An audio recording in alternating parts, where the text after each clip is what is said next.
Bonjour, nous sommes le vendredi 21 mars 2025 et le sujet est l'après Blackwell, les nouvelles architectures graphiques de Nvidia qui ont été présentées au GTC 2025. Avec les Blackwell Ultra et GPU B300 pour Data Center AI, bien évidemment l'intelligence artificielle est au cœur de la high-tech depuis surtout le lancement de ChatGPT fin 2022. Et de plus en plus d'entreprises de la high-tech sortent leurs propres générateurs d'intelligence artificielle qui ont besoin d'une puissance de calcul colossale et font appel à Nvidia pour ces GPU. Mais la suite se prépare déjà et se précise. Bien évidemment, chaque entreprise de la high-tech a sa roadmap, feuille de route, sur plusieurs années, 3, 4, 5 ans, voire 10 pour certaines. Avec l'architecture Blackwell, Nvidia dispose d'une valeur sûre pour profiter de la croissance du secteur de l'intelligence artificielle, ses acteurs s'arrachant toujours ses accélérateurs IA et GPU spécialisés. N'oubliez pas de vous abonner pour plus de news sur le monde de la high-tech ainsi que les bons plans, également sur mon Twitter et en description sous toutes mes vidéos. Vous pouvez les retrouver dans mes playlists. Au GTC 2025, la firme pousse son avantage avec l'annonce de l'architecture Blackwell Ultra et du GPU B300 qui pourra être utilisé pour les grands modèles d'IA et en particulier les intelligences artificielles capables de raisonnement, ces dernières nécessitant de grosses infrastructures en coulisses, tant au niveau de la puissance de calcul que de l'alimentation électrique, bien évidemment. Après Rubin Ultra.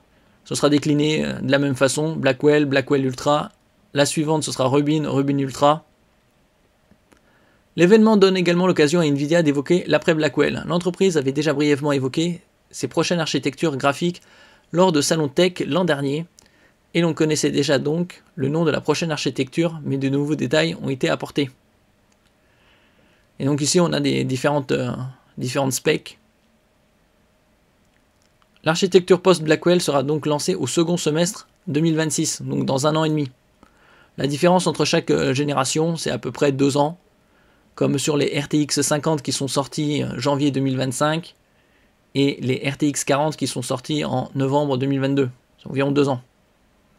Les GPU Rubin pourront exploiter 288 Go de mémoire rapide HBM4 au lieu de HBM3E pour Blackwell Ultra, tandis que ceux avec Rubin Ultra, attendus en 2027, grimperont à 1 Teraoctet, donc quasi 4 fois plus, de mémoire HBM4.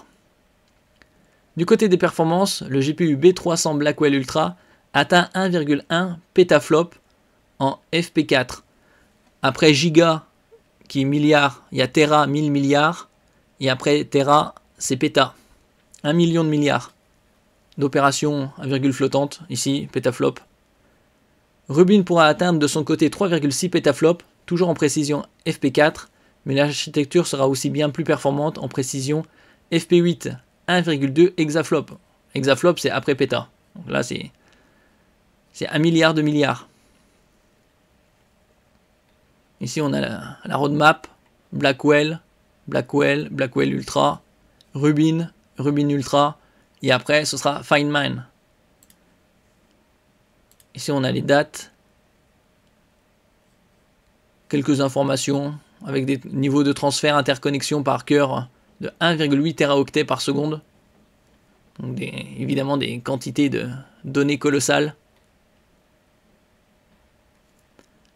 A plus long terme, donc vers 2028, l'architecture graphique Feynman prendra le relais, mais Nvidia n'en dit pas encore grand chose, sinon qu'elle profitera d'une mémoire rapide de nouvelle génération. Donc après GDDR7, GDDR8. En résumé, le roadmap Nvidia 2025 Blackwell Ultra, 2026 Rubin, 2027 Rubin Ultra, 2028 Feynman. Bien évidemment, s'il n'y a pas de retard entre-temps. C'est indicatif. Merci pour votre écoute et à la prochaine.